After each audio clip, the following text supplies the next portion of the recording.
Master Jet, yung PBB 2022 po ba ay para sa school year 2021 to 2022? If ever po na hindi kayo aware nito at hindi po kayo sigurado kung ano po na period ang covered nito pong performance-based bonus sa taong 2022.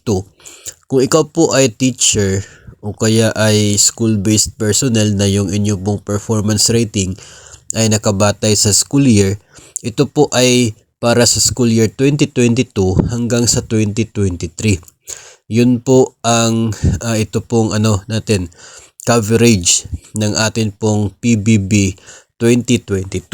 Pero yun po sa mga nasa division-based personnel o yung mga hindi po base sa school year yung rating period po nila o kaya ay yung mga nasa ibang government agencies.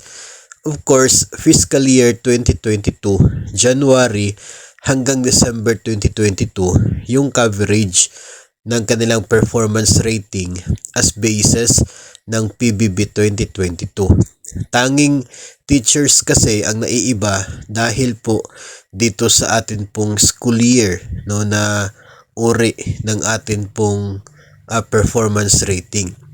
So pagdating sa PBB 2022, school year 2022 po yan hanggang 2023. So yun po yung coverage. Yun pong rating period na yan ang basihan ng inyo pong PBB 2022. Pero yung sahod po o yung claim matatanggap ninyo ay nakabase sa December 2022 na basic salary ng mga teachers.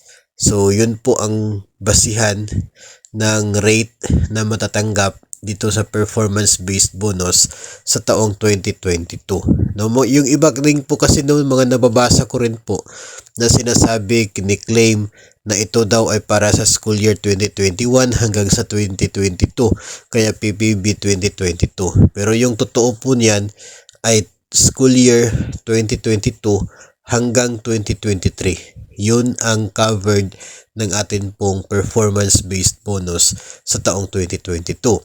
Para naman po sa PBB 2023, of course, yung kasunod po na school year.